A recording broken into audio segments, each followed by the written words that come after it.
happy Friday. Oop. Sorry about that. Happy Friday, everybody. Happy Friday. If you're on here, hit the like button, like, share, subscribe. Y'all know the drill.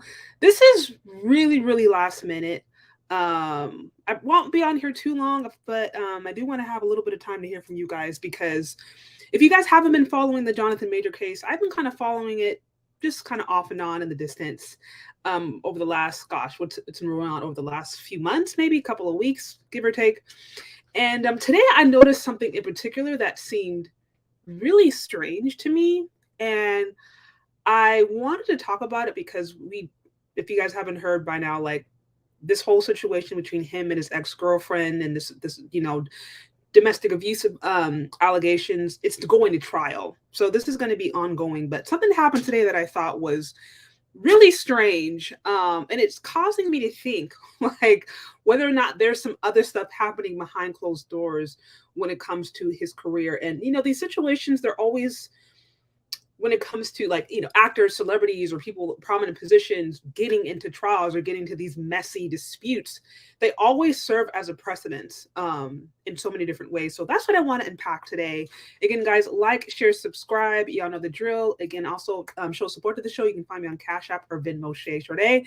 So I see some of you guys out the gate saying, "Oh yeah, he messed up on his own." Well, I have some new updates that I want to provide that may help kind of color in and provide context as to why I asked whether or not there could be a hit out on Jonathan Majors in his career, and we can go from there. So real quick, I'm just gonna throw a few sources out there because I want to do my best to try to make sure I'm providing information that is up to date versus just just lying or gossiping about stuff. So this article, now this has been out since I think yesterday. Basically, it was talking about how initially, again, if you're not aware, this whole case started by there is some form of a domestic violence dispute between Jonathan Majors and his now ex-girlfriend, who is a professional dancer. She alleged that he basically had been physically abusive to her, and then he ended up getting locked up immediately on different domestic charges. She had shown, I think, some minor physical, I guess she just had shown some minor, I think she had some fractures or some basically minor issues physically, but that's how the whole thing happened. They had some form of a dispute. She alleges that she abused him, and then he got immediately put in jail. Now, fast forward today or yesterday, it says Jonathan Majors files a counter complaint against his ex.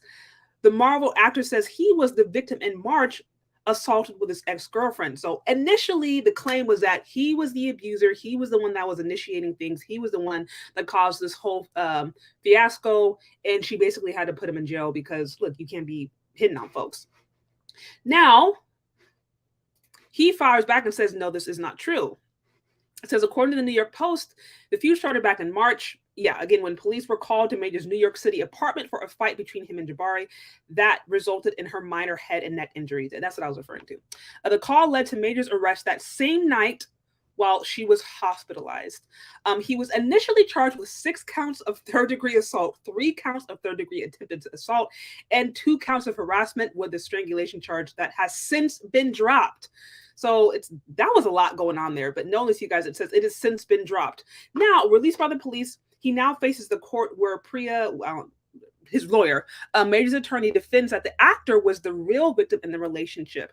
He recently filed a domestic violence complaint against Jabari on June 22nd, alleging that she was also physical and scratching and hitting him while she was drunk the same night of the arrest in March.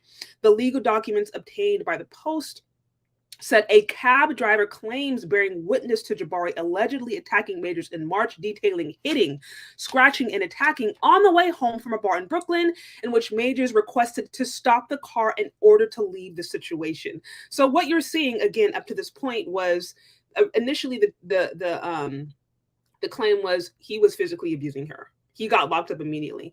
Now there's more evidence that have actually been shown to provide that actually it was her who was physically abusing her, that was being aggressive, scratching, hitting, punching.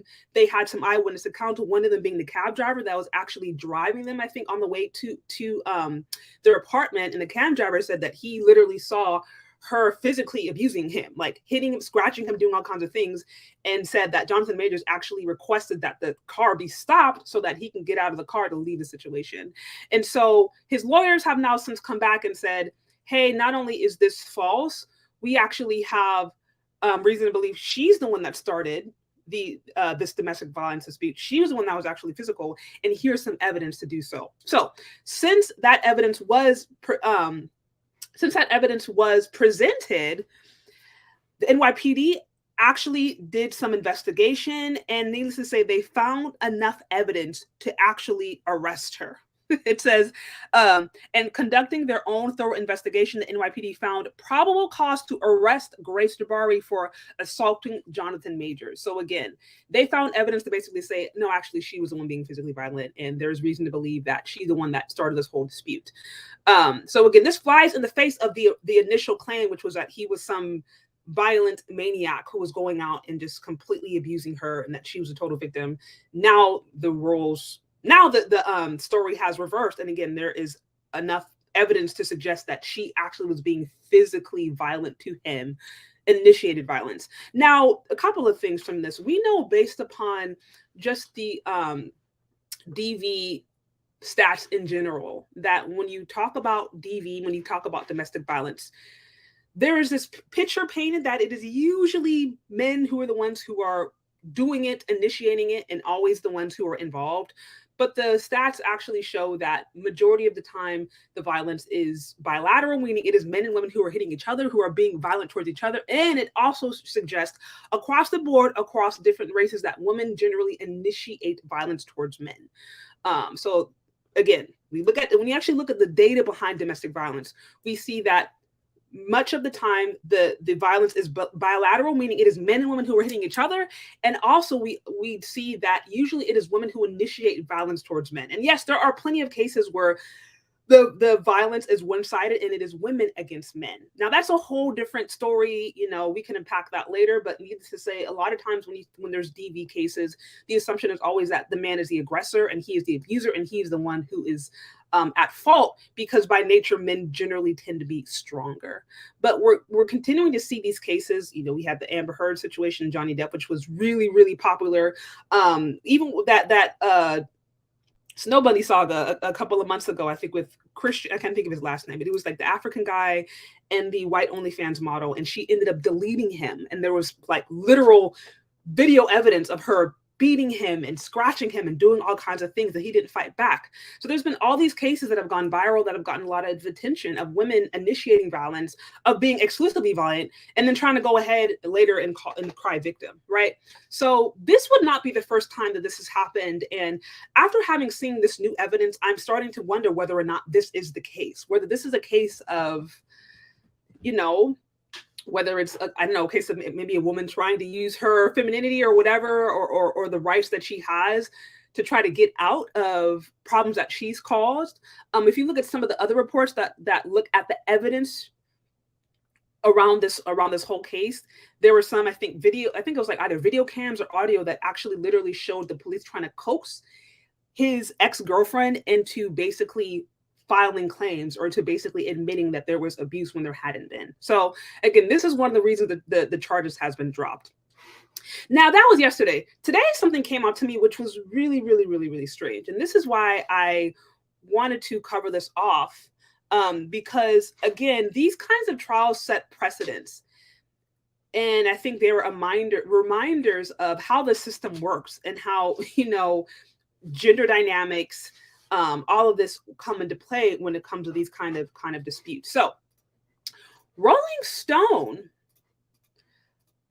they released after the Jonathan Majors basically filed a counterclaim.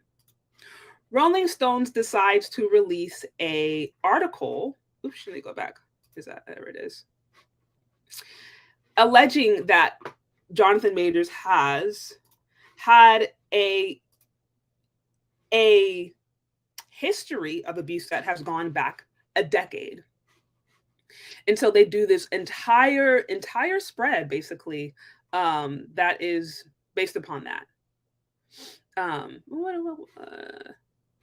Now, okay, that's weird. Sorry, guys. I had this up and now it is not showing. But basically, so they do this entire spread. I mean, that article is really, really, really, really, really long.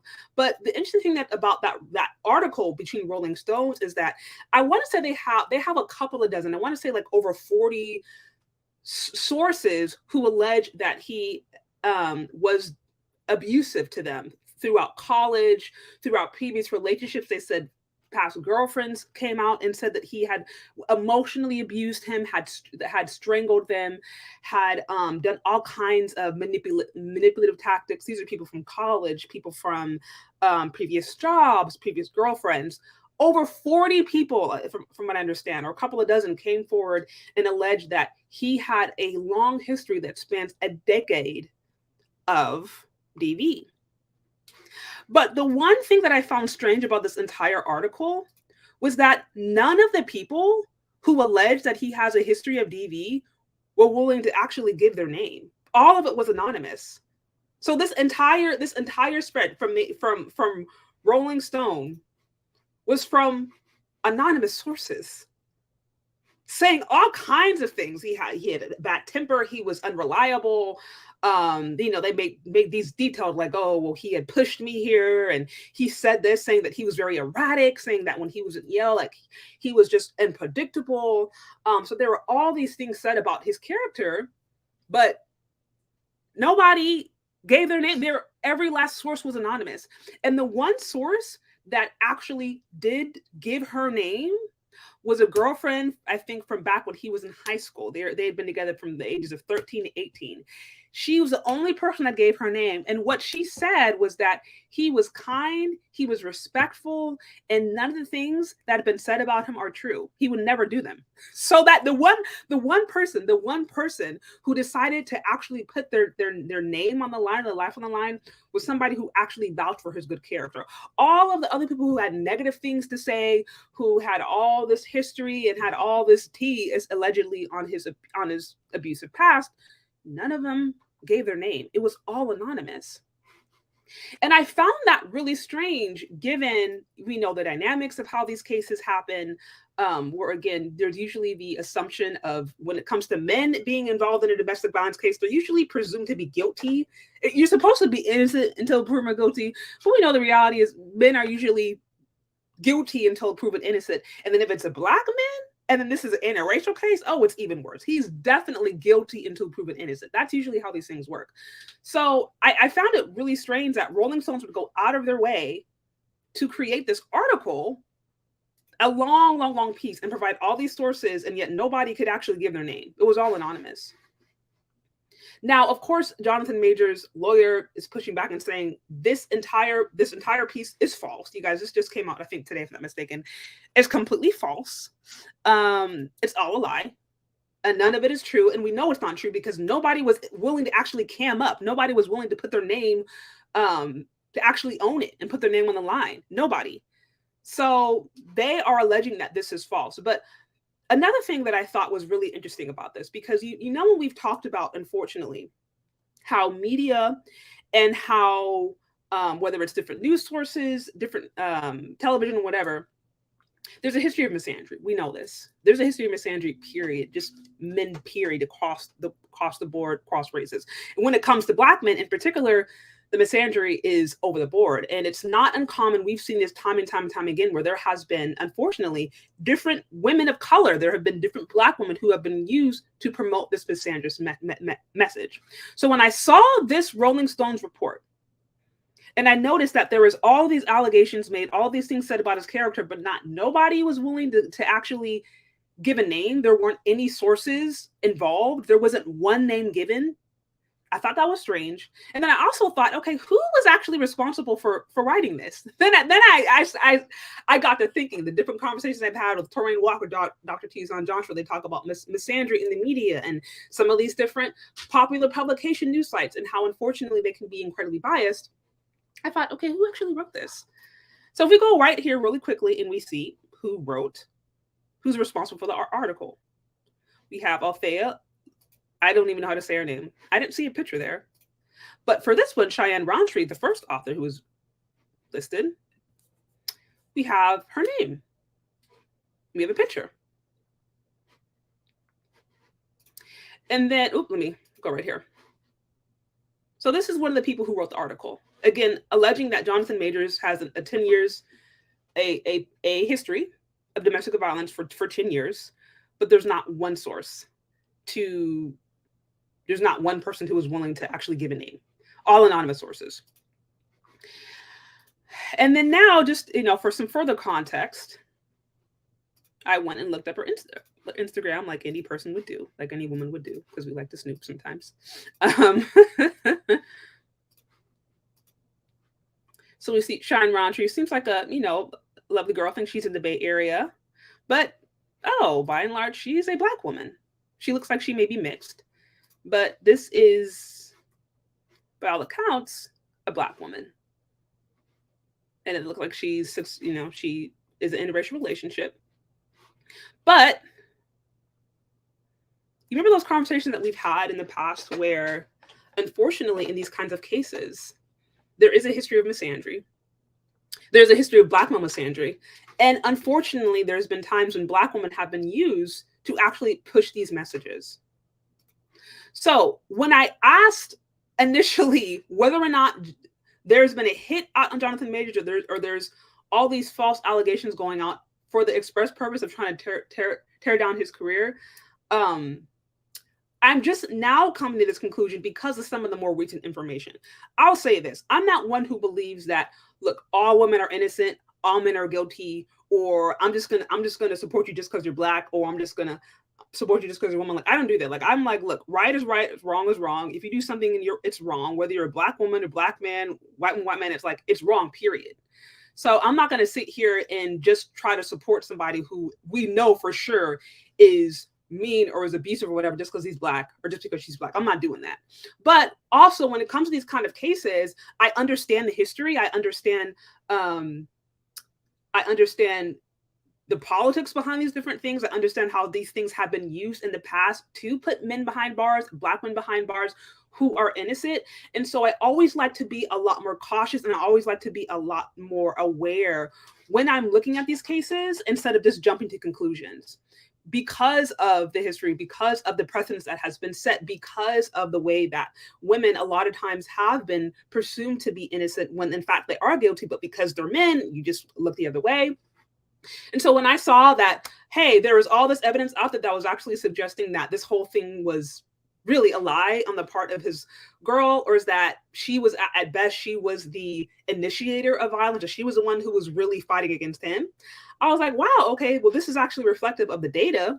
But then lo and behold, just all of a sudden, Rolling Stone decides to release this piece specifically going against Jonathan Majors' character, but doesn't provide any sources. And when I saw that, and then I saw that one of the editors or one of the authors was a Black woman, I was like, you know what, something about this sounds really fishy. And I hate to say it, but when you start to notice certain patterns, I like to take a step back and say, okay, what's going on here? What is going on here? Let's see some of you guys in the comments. Yeah, it says there seems to be a lot of fire coming at him. It says there seems to be agenda. That's what I'm saying. So, this whole thing, it is going to go to trial. It is going to go to trial. So we're going to see if more evidence comes out. I mean, it's so unfortunate that at the time when his career is really starting to go off, now all of a sudden these things are just coming out of nowhere. And so, at the end of the day, it's like, I can look at all the evidence that's been presented and say, like, I don't know. I wasn't there. The only ones that really know is him and her. It's sad that things have to happen this way, because ultimately this is ending his career. And it's just another stain, it just adds to the long history of Black men being on trial in a public space. We've seen that forever. And I just hate seeing it, period. But I think there's just so many lessons to learn already out the gate. It's like, woman can be crazy, period. A woman can be crazy, period. It don't matter what race she is. It don't matter socioeconomic background. The woman is a professional dancer. I'm assuming she came from a well-to-do background, or at least, a stable enough background. I don't know. But nevertheless, they have evidence of her scratching and kicking and doing all kinds of things. It's like, women can be crazy, period. It don't matter the race, right? And secondly, I do not think that it's healthy because there's been this precedent set that men should never hit women. Because there's this precedent set that usually men are assumed to be the aggressors. I don't think it's healthy for women to feel the freedom to just provoke and to just hit and to just slap or to just use their words as if men aren't human. I don't support domestic violence in any shape or form. Like I will never support that, whether from either direction.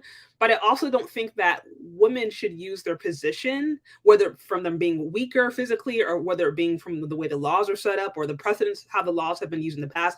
They shouldn't use it as a reason to now provoke and now try to poke at a bear or now try to push the boundaries. I think that's incredibly disrespectful. We saw that with with the whole Carlisha Hood situation. I don't think that she should have been hit.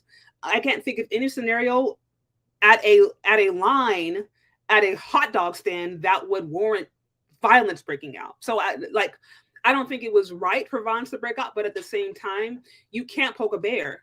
And women's our mouths, you know what I mean? Provoking, whether it be scratching, hitting, pulling hair, like that's not okay. And so just like men are said that you should never hit women, they are told that you should never lay hands on a woman. It doesn't matter the situation. Women should also be told, okay, but don't lay hands on the man, okay? And don't provoke him. Don't think just because he's a man, don't test his self-control, don't test his limits. And we see these cases a lot. This is why, again, I think when you look at the domestic violence data, it does show that there's the history, there's the bilateral violence. It does show that a lot of times there could be actually unilateral, meaning women initiating violence towards men, them hitting, them scratching, them doing things first. I think partially because there's been this whole history of men don't hit women, which I see nothing wrong with, but there hasn't really been that context around here of like, hey, ladies, but also respect your man. Don't provoke him. Don't hit him first and then cry foul if he hits you back because you don't want to initiate a fight with somebody who's naturally stronger than you. Don't use your words to provoke him. Like there has to be self-control on both sides. And so already I'm looking at the situation and I'm just like, there's been eyewitness evidence and there's been probable cause based upon what the police says, probable cause to actually, or enough evidence to actually arrest her for being violent. It's like, come on now. Like, can you really cry victim when you were not only involved in the DV, but you were the one who was responsible for it. So that's a whole other factor. It's going to be going to trial, so we're getting more details there. And then lastly, these kind of situations really show me how I think more of just like I'm like, if I was to grab a lesson from this, I'm continually reminded of how important it is to not try to rush to get to where you're at. Now, not that I'm saying this is the case for Jonathan Majors, but how many times have we seen people, it seems like they have an instant rise of fame and then they instantly fall. It's like they go up and they're like the it factor for a year, and the next year, like their career goes down. And you see maybe because their character, they can't handle it, or because there are all these skeletons in the closet, or just all this history that they didn't dealt with that comes up and bites them in the back. And to me, that's just a reminder of like, look, don't be in a rush to get to where you're at, because when you get to whatever that destination, whatever that dream is, whatever that promise is that you believe God has for you, whatever it may be, there's going to be people out there who don't like you, period. There's going to be people out there who want you to fall, who wish your demise, who wish you to fail. And so sometimes taking a slower road can be the best thing necessary to make sure that you have the character, to make sure that you have the reputation you need, to make sure you have maybe the alliances, make sure you have everything that you need so that when you get to that position of success, then you won't undo it quickly. And that's what these kind of situations, they were a reminder of me specifically. Yeah, guys, hit the like button, like, share, subscribe. Okay, guys, actually bear with me. I need to plug my computer in before it dies. Bear with me. Okay, but you know what? So with that said, I wanted to open up the call lines to hear from you guys. What do you guys think? What do you guys think? Do you think there's a hit out to get him? Do you think he deserves it? I'm curious. Let me know your thoughts. If you guys want me to open up the call lines, be sure to share some support, hit some love on the Cash App. I need at least 6 super chats or Cash Apps in order to open up the call line. So we're going to go in a quick break, and then I'm going to get my charger, and we will go from there.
Okay, guys. So if you want the call line, if you guys want to call in and share your perspective, be sure to show some love on the Cash App. I need at least 6 Cash Apps or Super Chats, and I'll open up the call lines.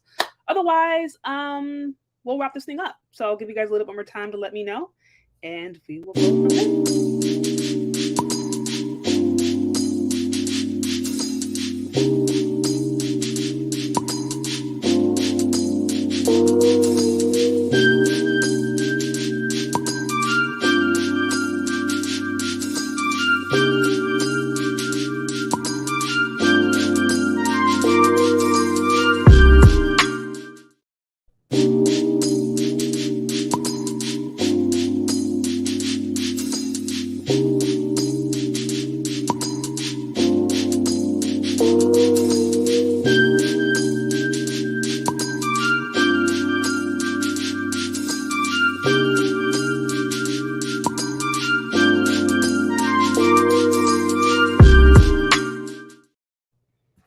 All right, guys. So it sounds like you guys don't. I'm assuming you guys don't want to call in. Like I said, if you guys want to call in, I need at least 6 Super Chats. So let me see. Yeah, so show some love, or else I'll wrap this up. Y'all know the drill. Support your favorite content creators. Y'all know the drill.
Okay, guys.